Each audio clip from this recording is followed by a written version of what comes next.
What's up, guys? Hey, Jared Beckstrand here, Doctor of Physical Therapy, ToneandTitan.com, and today I wanted to share with you 3 common core exercises that you should probably be avoiding with low back pain and give you some alternatives on what you should be doing instead. Let's roll that title and we'll get right into it.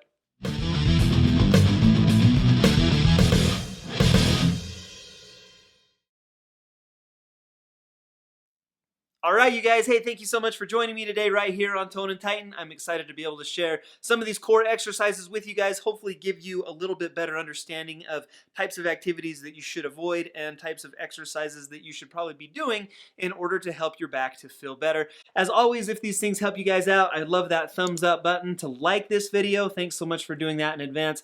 Also, if you're new here, check out that button right down there. Hit the red button, the red subscribe button down in the corner. That will subscribe you to my channel so you never miss a new video from me. All right, so let's talk about low back pain, and let's talk specifically about core exercises. Low back pain happens to a lot of us. In fact, it's estimated that 4 in 5 people are going to get some significant case of low back pain in their lives.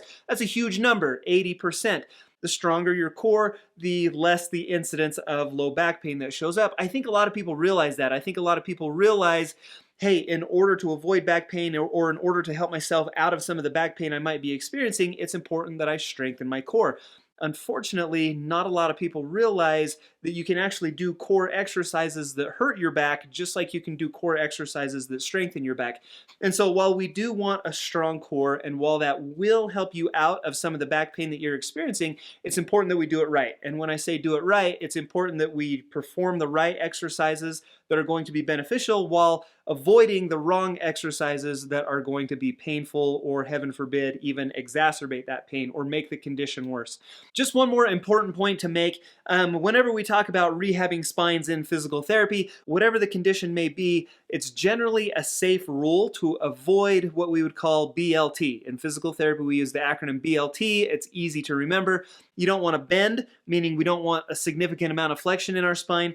We don't want to lift, meaning we don't want to perform that flexion extension activity against the resistance or with a load. And then finally, twisting. We don't want to rotate in the spine. And so exercises that incorporate those types of activities we typically want to avoid. And so I wanted to show you exercises that will work similar muscles, similar ways, but without any of those components to it. And so that being said, you guys, here are 3 exercises that you should be avoiding with low back pain, 3 core exercises that I don't want you to do with low back pain. And instead, I'm going to give you 3 core exercises that will actually help your low back pain. Let's do it right now. The first and probably most common mistake that I see is people hear, okay, I need to strengthen my core. My core is my stomach, therefore I'm going to do sit-ups. Now, sit-ups is violating that first rule that I just mentioned to you guys. It just introduces a ton of flexion into your spine. You start from like a full flat position. You're going to come all the way up into the full sit-up position. Basically what we're doing is we're introducing a ton of flexion, or we're rounding that back out quite a bit.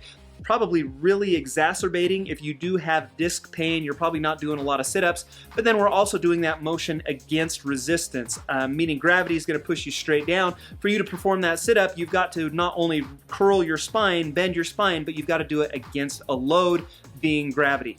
Now, instead of sit-ups, what I would recommend instead is that we get down and we do some planks. Plank is probably one of my favorite exercises for low back pain, just because it's a great way to fire a lot of your core and abdominal muscles, but not introduce any flexion or any motion to that activity. You're going to get down on your toes and on your elbows, pop your hips up off of the ground, and then you're going to hold this nice straight position. Now, with the plank, I don't want your back to arch. I feel like that's probably the biggest mistake that I see with people, is they'll introduce a ton of extension through their back and they'll complain. They'll say, hey, how come planks hurt my back? Now, if you just tuck your hips up underneath yourself, if you keep your pelvis in a more neutral position, if you keep your lower back in a more neutral position, that activates your back muscles a lot more, turns off kind of the pain in your back and that extension in your back, and just helps you to feel a lot better. Typically, I recommend let's start with about 20-second holds. Let's work up to 30-second holds, and let's do those planks about 3 times. The next common exercise that I see that I tend to talk patients out of if they have low back pain would be what we call a Russian twist or a V-sit with a twist, for the same reasons that I just kind of mentioned to you guys. First of all, it's not a very spine-safe position. We are introducing some flexion into our lower back, but then we're also doing that against resistance, meaning gravity's still acting straight down to kind of push our torso back towards the ground. But then on top of that, we're also going to add this twisting motion to it. Just again, three of probably the worst things that you can do for your back. We don't want to bend, we don't want to do it against a resistance, and we don't want to twist. So that V twist or that Russian twist, probably exercises that you should avoid with low back pain. What I like to recommend instead, well, chances are if you're doing that Russian twist, you're trying to work on your oblique muscles. We know that our oblique muscles are rotators in our spine. Therefore, to work those, we want to do those V twists. Well, not always true. You can also work them statically by resisting lateral flexion. So my go-to here would be a side plank motion. You're going to get down on the floor, pop up onto your right elbow, and then on the outside of your right foot, and then just lift your hips up off of the ground.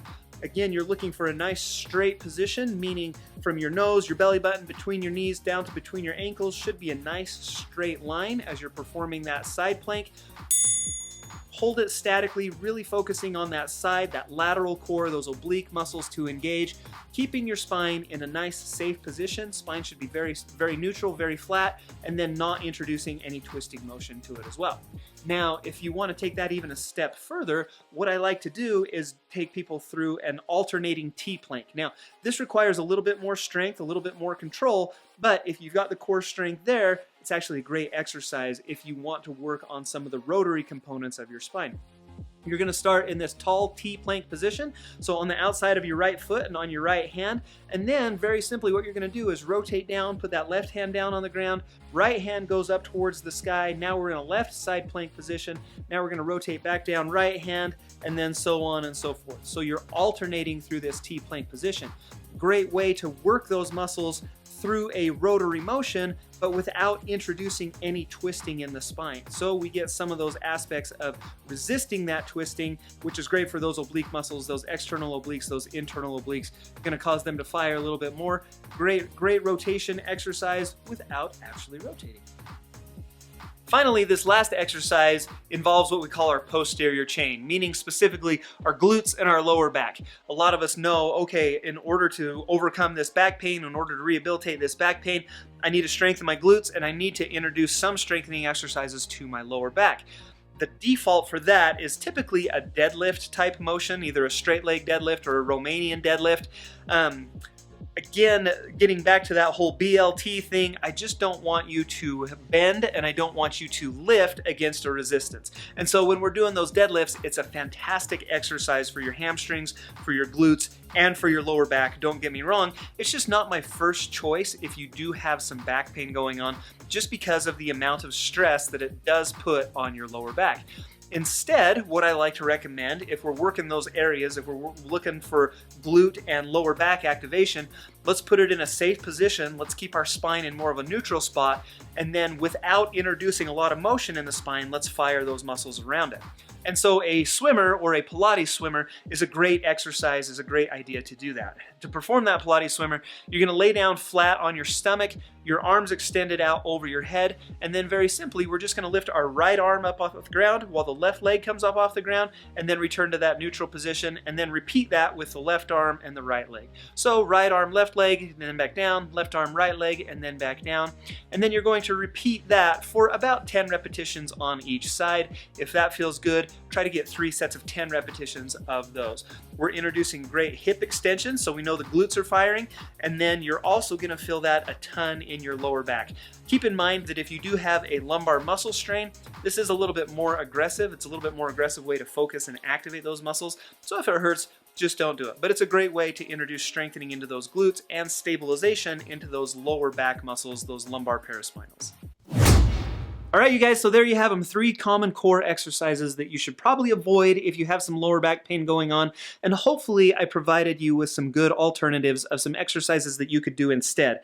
We do want to work those muscles, we do want to increase core strength, but we do want to do that the correct way without causing further injury. So I hope this helps you guys out. If it does, be sure to smash that thumbs up button, and then also if you have any questions or comments about anything that I covered in this video, and especially if you have suggestions for future videos that you would like to see from me here at Tone and Titan, please leave those in a comment down below. Hey, thanks so much for watching. If you haven't done so already, hit this circle button right down here to subscribe to Tone and Titan on YouTube. Also, if you're interested in more core exercises, more core workouts, more back pain videos, I've got 2 more right over here that you might benefit from. Hope to see you again, and thanks for watching on Tone and Titan.